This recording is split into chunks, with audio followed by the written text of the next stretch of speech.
Déjate llevar por la magia de Ecuatorial FM. Tu fiel compañera, una radio que gira al compás de tu vida.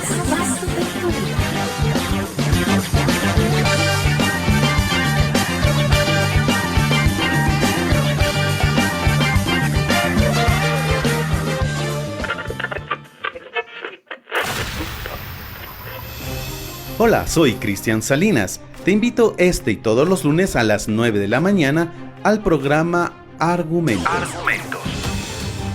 Tenemos la responsabilidad de sacar nuestro país juntos adelante. No lo defraudaré. Nosotros lo representamos a ellos. Argumentos. Con las voces de los personajes que protagonizan los hechos históricos de Ecuador y del mundo. Argumentos. Aquí, en Ecuatorial FM, la radio del Paralelo Cero. Te esperamos. El pueblo unido jamás será vencido. El pueblo unido jamás será vencido. Este y todos los miércoles, a partir de las 7 de la noche, tienes una cita junto a José Ramón García en La Ventana del Folclor. 120 minutos impregnados de lucha, tradición y amor. Porque no engraso los ejes, me llaman a abandonar. La Ventana del Folclor. Con lo mejor de la música latinoamericana. Solo por Ecuatorial FM, la radio del Paralelo Cero.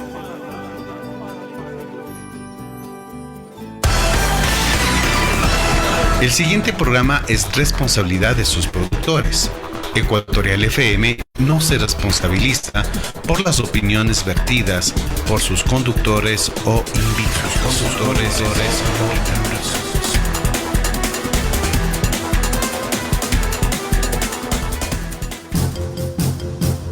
Ecuatorial FM presenta. Argumentos. Este Ecuador que no lo queremos enredado en lo intrascendente, sino en lo valeroso, luchador, infatigable, forjando un destino de grandeza. Argumentos. Para cambiar este país se necesita el poder, pero como instrumento de servicio, no como instrumento para servirte a los demás. Actores políticos, económicos y sociales de Ecuador y del mundo muestran sus opiniones en Argumentos. El odio nubla el cerebro, contamina las más claras inteligencias. Argumentos. Conduce Cristian Salinas. Bienvenidos.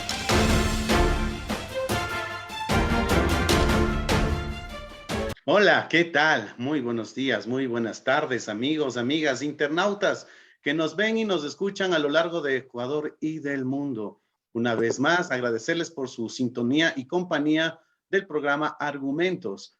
En esta ocasión y como cada semana, vamos a conversar sobre algunos temas que en esta ocasión va a ser un laberinto, llamémoslo así, o unos recovecos, o los recovecos de la política, la justicia y de esas pirámides que últimamente aparecen en Ecuador. Doctor Burbano de Lara, muchas gracias por estar aquí. Quiero saber si me escucha.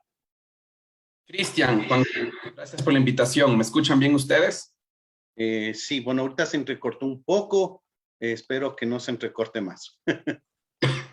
Perfecto. Buen día. Muchas gracias por la invitación. Gracias a usted por estar aquí. Y bueno, estábamos hablando sobre su antecesor, el doctor Osvaldo Moreno, quien dio sus apreciaciones. Y bueno, en esta ocasión vamos a hablar con usted. Hay algo que me tiene un poco pensando ahorita, porque han pasado tantas cosas en estas semanas y especialmente este último fin de semana que no sé qué es lo que va a pasar o hacia dónde vamos como sociedad ecuatoriana. Bueno, hablamos con el doctor Moreno sobre la libertad, la prelibertad de Jorge Glass a través de un habeas corpus, donde más allá de la discusión legal se ha hecho una discusión política por parte tanto de los mismos actores políticos como de los medios de comunicación. Y en esto quiero ahondar en el tema. ¿Cuánto se le puede responsabilizar a los medios de comunicación para un criterio sesgado, un criterio incluso lleno de rencor o de odio hacia una agrupación política? ¿Cuánto de eso tiene la responsabilidad los medios de comunicación, doctor Urbano de Lara? Cristian, muy buena pregunta. Y atando la introducción previa a tu pregunta, quizás el odio de ciertos medios de comunicación hacia una identidad política. Podrían ser dos, es la Revolución Ciudadana, pero hay figuras de Conaya alrededor de Leonidas Diza que también despiertan odios. Es uno de los pocos espacios en la vida política del país donde no hay incertidumbre, donde podemos dar por garantizado que hay ciertos programas de televisión, que hay ciertos programas alternativos en redes sociales que van a tener una postura política, no un criterio editorial, una postura editorial, sino ya una actitud política hostil hacia la Revolución Ciudadana o hacia Conay. Ahora, ¿qué tanto se puede responsabilizar esto a los medios?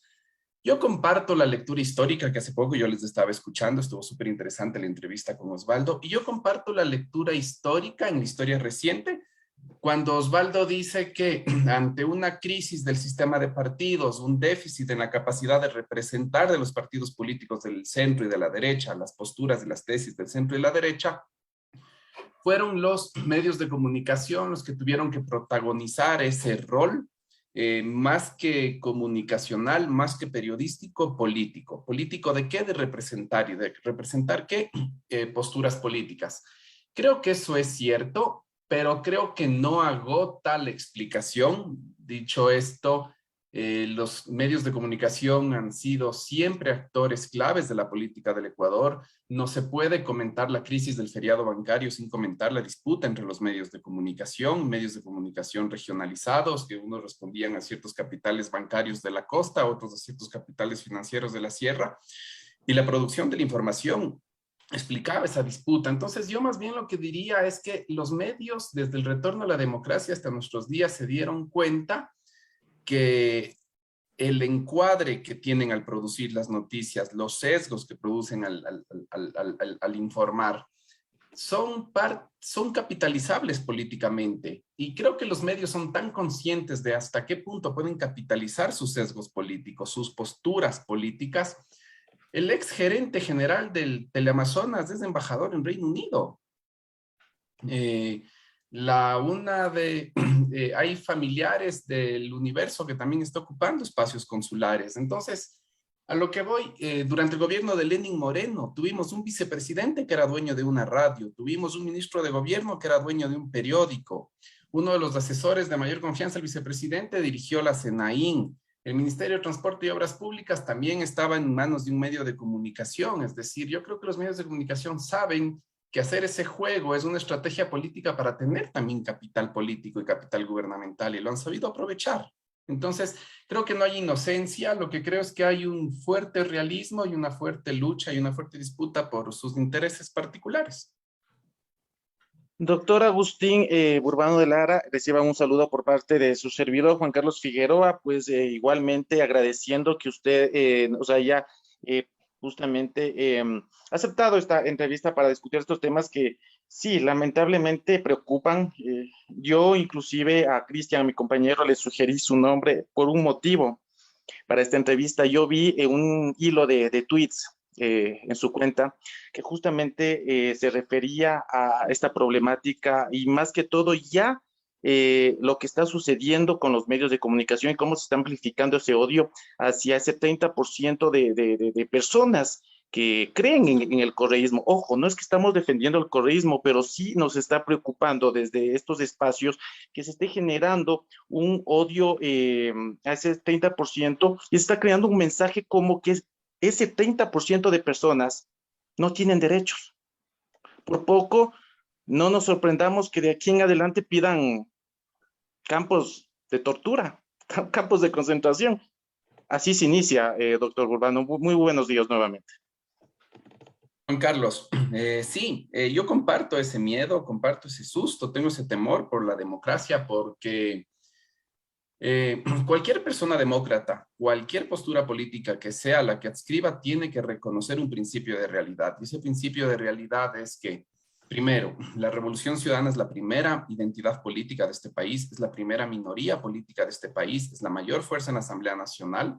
Segundo, la CONAIE, el Consejo de Gobierno de CONAIE, es la representación del gobierno, de los pueblos y las nacionalidades indígenas del Ecuador, y es una de las organizaciones políticas y sociales con mayor capacidad de movilización y convocatoria del país. Entonces, uno puede tomar dos actitudes frente a estas dos realidades políticas, estas dos actorías políticas. O repetir lo que pasó cuando salió el habeas corpus de Jorge Glass, que es reclamarle al gobierno que por qué le dejó salir. Yo escuchaba, pero impresionado, pasmado, a periodistas de renombre de televisión reclamar al gobierno que por qué no hizo nada para intervenir y suspender y evitar la salida de Jorge Glass hasta que haya otra nueva decisión. O sea, intervención llana y directa en la justicia. Uno puede tomar esas actitudes. Yo no sé hasta dónde se va a llegar, qué van a demandar para la Revolución Ciudadana. La cárcel no les basta, la calumnia pública no les basta. Hay algo del correísmo que incomodó muchísimo, muchísimo, muchísimo a ciertos sectores de la burguesía de este país. A mí, claro, se habla mucho de todo lo mal que hizo la Revolución Ciudadana, se habla muchísimo de los 70.000 millones de dólares de corrupción, pero el rato del rato, cuando empiezas a ver qué es lo que ha ocurrido en el país con esta lucha anticorrupción, con la lucha anticorrupción se perdió el acceso a una educación de calidad, con la lucha anticorrupción se perdió el acceso a una salud de calidad, ya no hay ni paracetamol en los hospitales, con la lucha anticorrupción se perdió una mínima dependencia de ciertos factores políticos, de ciertos factores institucionales en la justicia. Con la lucha anticorrupción han empezado a venir las prebendas fiscales para las élites, para ciertas élites económicas. Entonces, en algún punto hay que poner el freno y decir, perfecto, ¿a dónde nos está llevando esta estrategia de odio a la Revolución Ciudadana, esta estrategia de odio al Consejo de Gobierno de CONAIE? ¿Y qué es lo que está ocurriendo con el país mientras nos siguen dando de comer este odio? Entonces, ahí es cuando uno dice, o el sistema político y los medios de comunicación hacen un pacto y concuerdan que la Revolución Ciudadana es una identidad política que tiene derechos políticos, con la cual se debe negociar, con la cual se debe llegar a acuerdos políticos, o vamos a persistir en esta dependencia de la trayectoria de la Revolución Ciudadana, va a seguir siendo perseguida, va a ser una identidad política criminalizada, vamos a tratar de boicotear cualquier aparición de la Revolución Ciudadana en el espacio público y ver a dónde nos lleva, pero de momento no nos ha llevado a ningún buen lugar. Doctor Urbano Lara, usted acabó de decir justamente la lucha anticorrupción. ¿Es lucha anticorrupción o es una descorreización la que ha llevado tanto el gobierno de Moreno como el del mismo Lazo y que está generando justamente esta malversión ante un pensamiento político en nuestro país? Muy buena pregunta, Cristian. Sí, yo creo que la lucha contra la corrupción ha sido más de momento un eufemismo. A mí me gustaría que de verdad se encuentren hallazgos y productos de la lucha anticorrupción. Creo que es más, la lucha contra la corrupción ha servido para poner contra las cuerdas una identidad política que propone un modelo de desarrollo distinto al que las élites desde el gobierno de Lenín Moreno quieren llevar a cabo. No quiero decir esto para hacer una apología de la corrupción o decir que todo es perfecto o que todo está bien, porque hay muchas cosas que hacer en este país para mejorar la lucha contra la corrupción. La corrupción existe. El problema es que quienes nos dicen que van a llevar la lucha contra la corrupción han terminado siendo mucho más corruptos que las personas a las que acusan.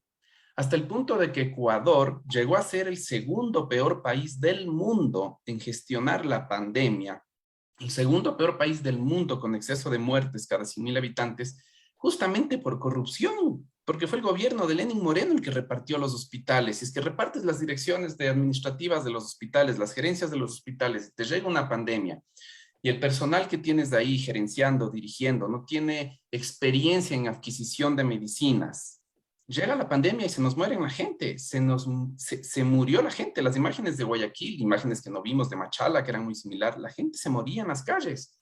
Entonces, a mí lo que me molesta es esto, la corrupción existe, ¿sí? El problema es que quienes nos dicen que están luchando contra la corrupción la ejercen de la misma manera o peor. Y las políticas públicas que se tienen que hacer para llevar adelante luchas contra la corrupción no ocurren. Porque hay cosas que se pueden hacer contra la lucha contra la corrupción, pero no se están haciendo. Hay un artículo interesante de Mauricio Alarcón Salvador que salió publicado en la Fundación Friedrich Ebert Stiftung Ecuador, FESILDIS, que es breve y tiene unas buenas ideas y unas buenas líneas de por dónde puede ir la lucha contra la corrupción. Ahora, si es que se dice lucha contra la corrupción y no se lucha contra la corrupción, exacto, ¿qué está sucediendo? Sí, una forma de leerlo es descorreización. El problema de decir descorreización es que da cuenta como que el Estado haya sido totalmente capturado o que el Estado estaba totalmente gobernado por una sola persona y que esta persona era Rafael Correa. Y cuando yo miro la facilidad con la que muchas reformas de la Revolución Ciudadana fueron desmontadas en cuestión de 1 año y medio, 2 años, yo dudo un poco de hasta qué punto es verdad que el Estado estaba totalmente tomado por la Revolución Ciudadana. Si es que hubiera habido un poquito más de dificultad en desmontar los cambios, pero hay muchos cambios centrales y nodales de la Revolución Ciudadana que se dieron vuelta como media de la noche a la mañana. Entonces, yo creo que sí puede ser una palabra descorreizar, pero creo que en realidad lo que quieren las élites es cambiar el modelo de desarrollo de este país. Quieren un modelo más neoliberal, quieren un modelo donde el Estado se haga menos cargo de derechos y de servicios públicos, quieren un modelo donde lamentablemente los enclaves extractivistas no tengan consentimiento previo, eso está en la Constitución, esto es algo que la misma Revolución Ciudadana le falló cumplir como promesa, y creo que sobre todo quieren un modelo de vinculación entre ciudadanos y ciudadanas y Estado, en el cual la ciudadanía no experimentemos un régimen de bienestar mínimo, sino que nos lo tratemos de proveer a través del mercado de nuestra manera. Como la Constitución pone ciertos límites a este modelo neoliberal, la Constitución no les sirve y todo el rato están saltándosela y todo el rato están tratando de encontrar los caminos, los atajos, los vericuetos para hacer vía reglamento o vía leyes cosas que han sido francamente inconstitucionales.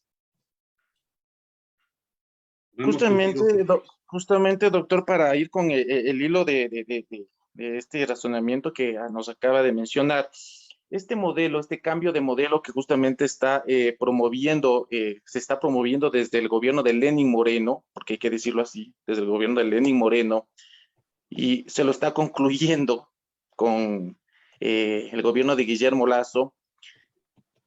¿Cuáles son los costos para la sociedad ecuatoriana? Miren, ayer tuvimos, o este fin de semana tuvimos una lamentable noticia de una familia asesinada completa, 7 personas, incluido 2 bebés. O sea, ya es estremecedor lo que está sucediendo. Días anteriores fuimos todos, pudimos ser parte o presenciamos el tema del caso de Don Nasa, ¿no? Este personaje que captaba dinero y que fue justamente asesinado en un tema bastante polémico tras visitar los cuarteles o en este caso el Ministerio de Defensa. ¿A dónde voy, doctor?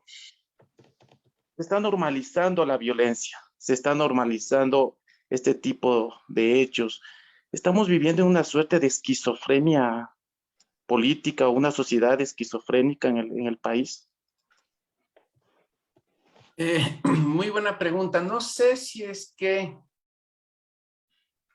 a veces parecería ser que sí podríamos ser una sociedad esquizofrénica, pero por lo menos podríamos decir que la gran mayoría del sistema político y la gran mayoría de medios de comunicación están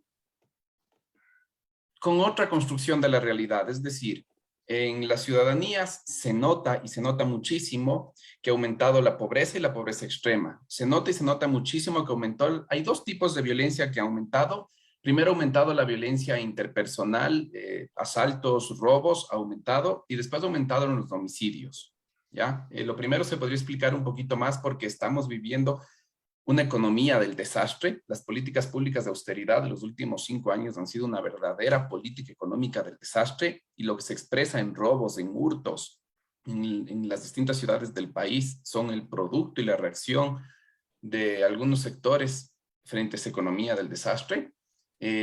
Estamos evidenciando que dejaron de especializar ciertas instituciones del Estado para las misiones de seguridad. Estamos viendo las tasas de homicidios, cómo están creciendo. Se les ocurrió juntar Ministerio Coordinador de Seguridad, Ministerio del Interior, Secretaría de la Política, Ministerio de Justicia y Derechos Humanos.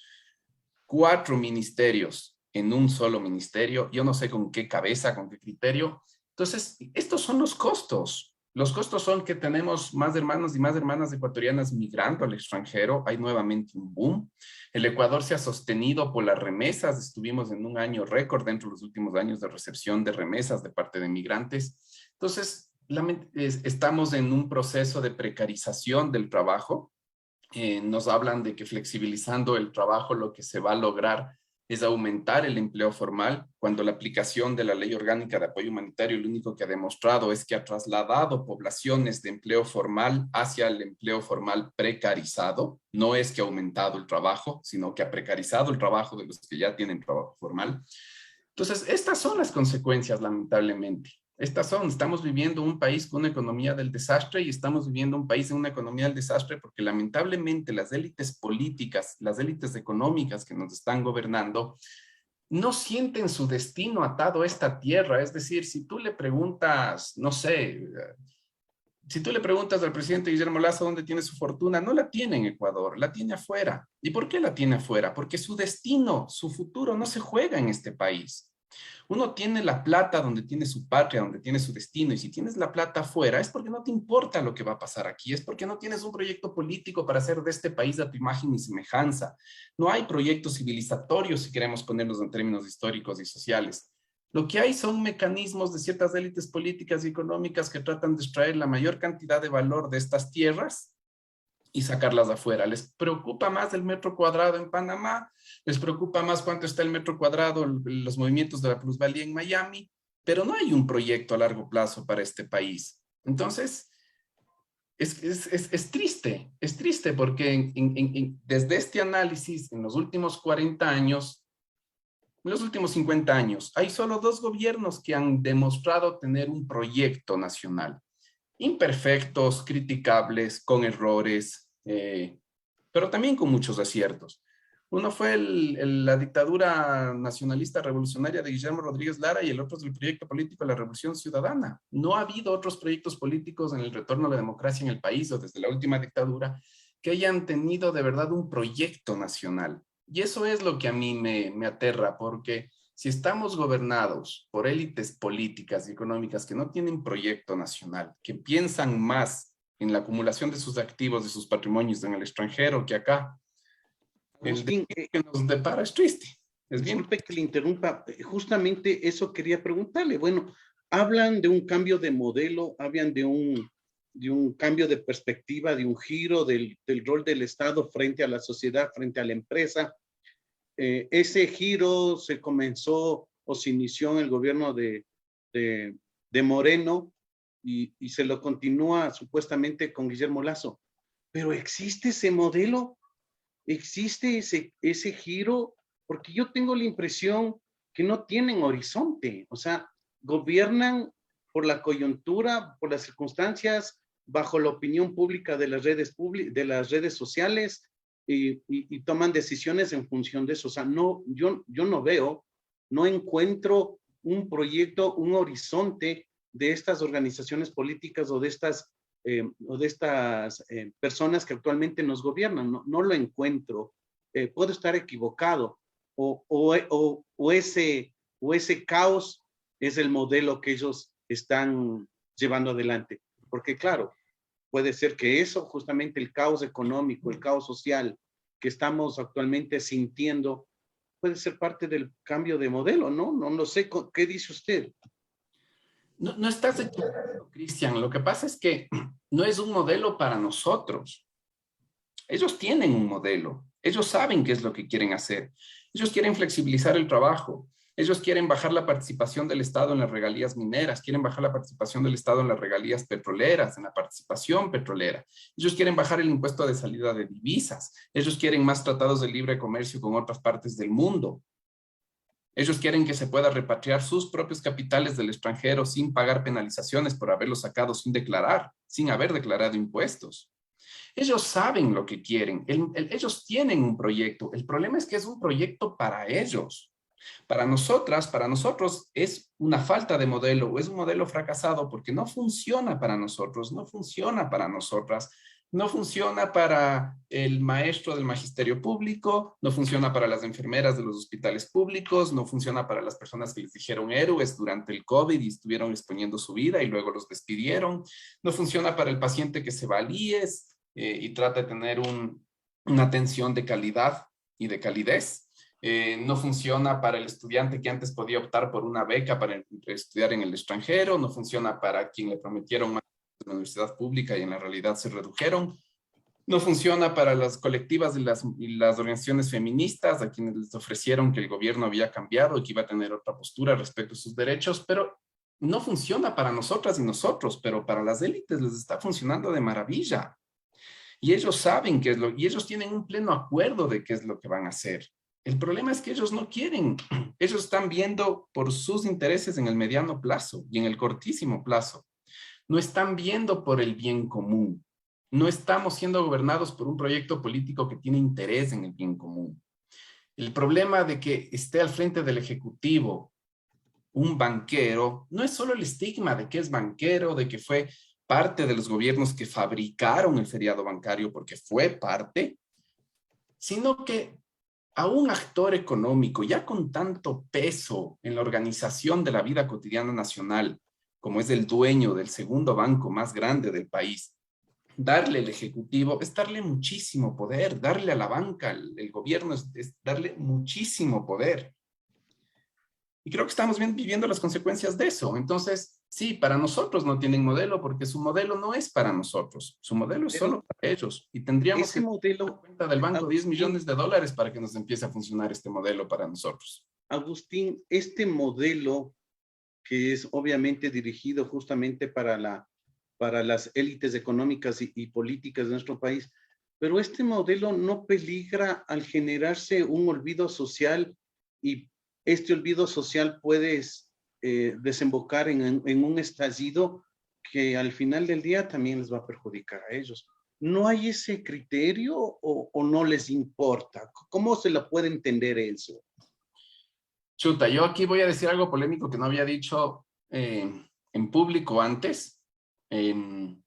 Yo no me olvido ninguna de las atrocidades que realizó el Partido Social Cristiano durante los años 80. No quiero de ninguna manera faltarle el respeto a la memoria de mis personas amigas y de las que me han formado, que vivieron la represión y la persecución estatal de los socialcristianos.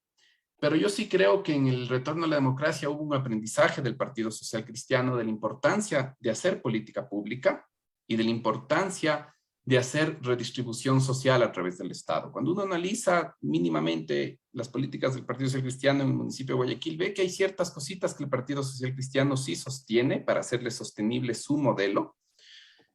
Creo que la inexperiencia política de quienes están al frente del gobierno y sobre todo de Creo, no les da esa reflexión. Y creo que esa es una de las diferencias entre las posturas políticas de Creo y del Partido Social Cristiano.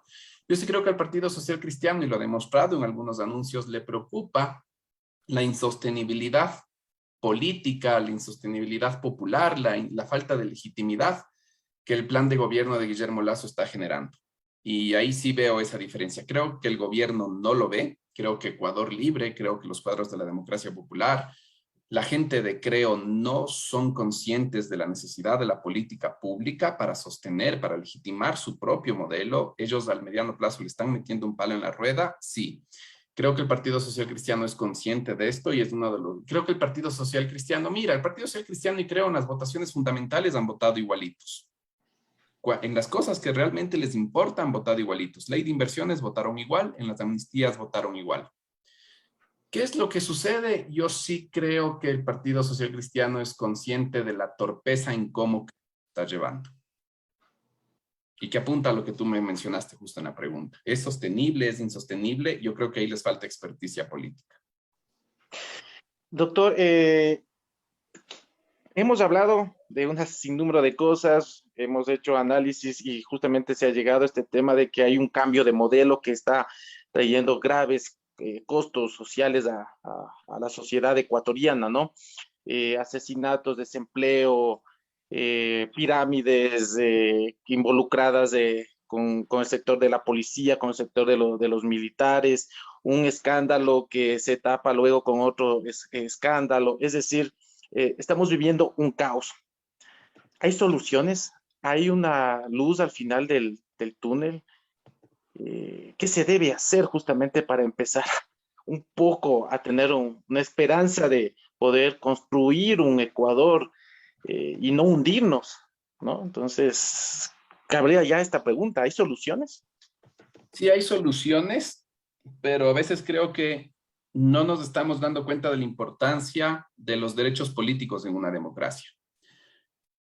Yo puedo tener la mejor solución del mundo, puedo tener las ideas más bonitas, podemos explicarlas por todos los medios de comunicación alternativos que tengamos, si es que nuestro derecho a enunciarlas, si es que las condiciones políticas para que desde nuestros espacios comuniquemos nuestras formas de pensar, nuestras evaluaciones, nuestras posturas, nuestras ideas sobre cómo enderezar el Ecuador no están garantizadas, podemos tener la idea más bonita que no nos va a servir de nada. Y digo esto porque en los últimos 4 años y medio en el Ecuador, 5 años, he experimentado una democracia muy restringida, en la cual las voces de las identidades y las actorías políticas opositoras que representan realmente una alternativa de modelo han sido acalladas.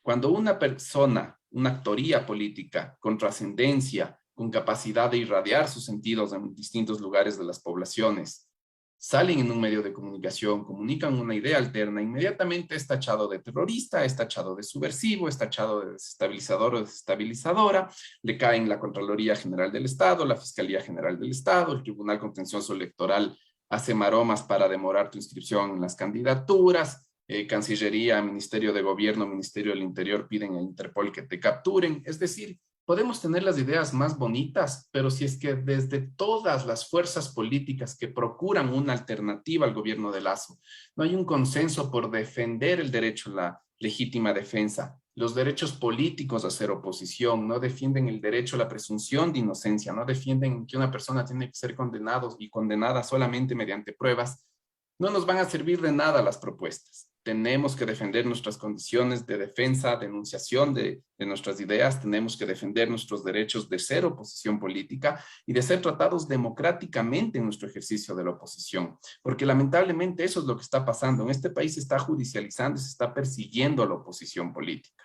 Entonces, yo creo que hay que empezar por ahí. Hay que decirle al Estado y hay que decirle al gobierno que hasta aquí no más, que no vamos a tolerar más persecución política hacia liderazgos sociales, hacia actorías políticas y sociales que representen de una u otra manera una alternativa a lo que el gobierno está llevando a cabo. Y se empieza por ahí. Una vez que tengamos defendidas esas condiciones de ejercicio de la democracia, esas condiciones de ejercicio de la oposición política, entonces ahí sí lo que creo que tenemos que hacer, porque somos de momento una colcha de retazos, es sentarnos y conversar y empezar a tejer y a tejer y a tejer. La Revolución Ciudadana, por una parte, tiene que entender, la Revolución Ciudadana no tiene que decirle a su electorado, ¿vieron por qué votaron por Lazo? Mejor tenían que votar por Arauz. La Revolución Ciudadana no tiene que recordarles todas las cosas buenas que hizo durante el gobierno de Rafael Correa, la Revolución Ciudadana. Lo que tiene que preguntarse la Revolución Ciudadana es por qué en determinado momento la gente dejó de votar por la Revolución Ciudadana y sanar esos malestares. Eso es lo que tiene que hacer la Revolución Ciudadana. El movimiento indígena, por otra parte, tiene que solucionar sus tensiones internas de momento y tiene también que reconocer, porque esto es una problemática del movimiento indígena, también reconocer que sin la Revolución Ciudadana no hay un proyecto político popular en este país, porque son la primera minoría de este país. Entonces, una vez que garanticemos las condiciones de defensa de la oposición, las condiciones de políticas de ser una alternativa de modelo político, entonces ahí hay que sentarnos y conversar y tejer y tejer y tejer.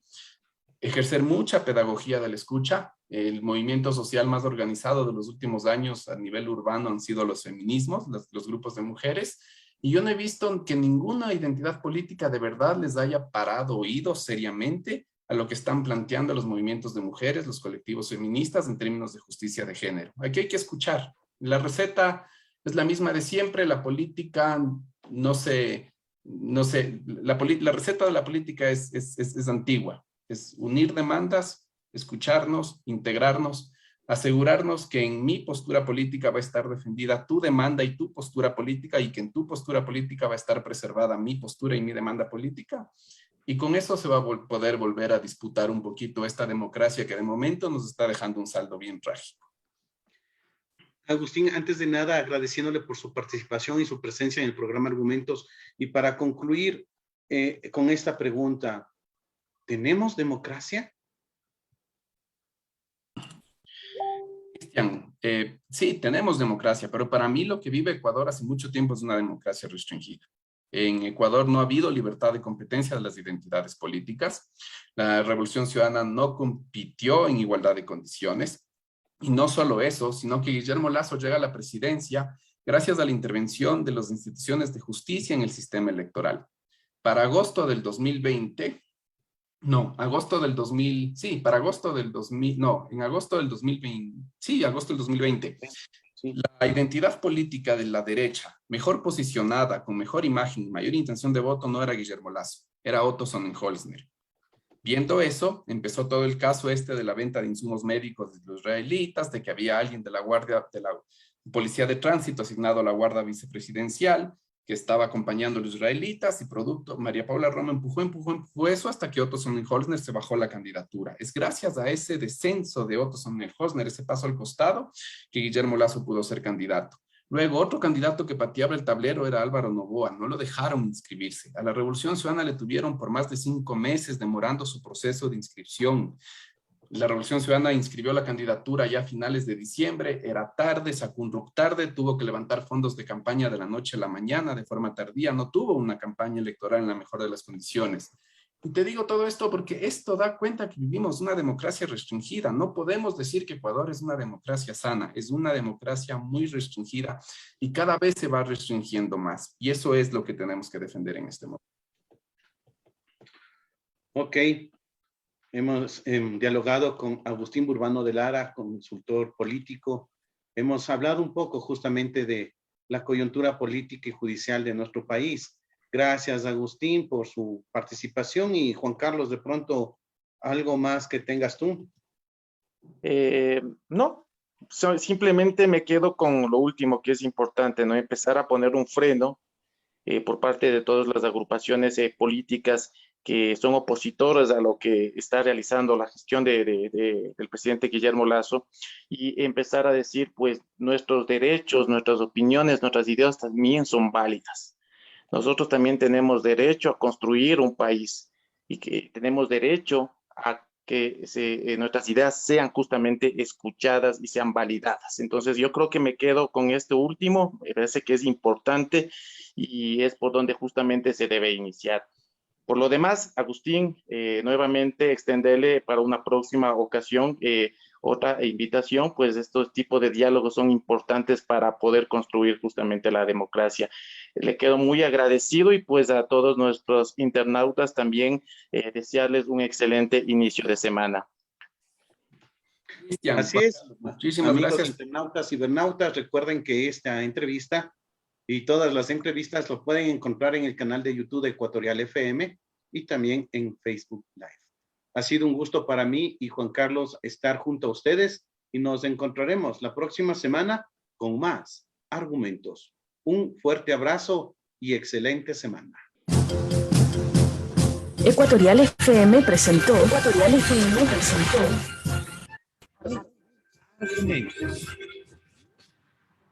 Este Ecuador que no lo queremos enredado en lo intrascendente, sino en lo valeroso, luchador, infatigable, forjando un destino de grandeza. Para cambiar este país se necesita el poder, pero como instrumento de servicio, no como instrumento para servirte a los demás. Actores políticos, económicos y sociales de Ecuador y del mundo mostraron sus opiniones en Argumentos. El odio nubla el cerebro, contamina las más claras inteligencias. Estuvo con ustedes Cristian Salinas. Hasta la próxima semana.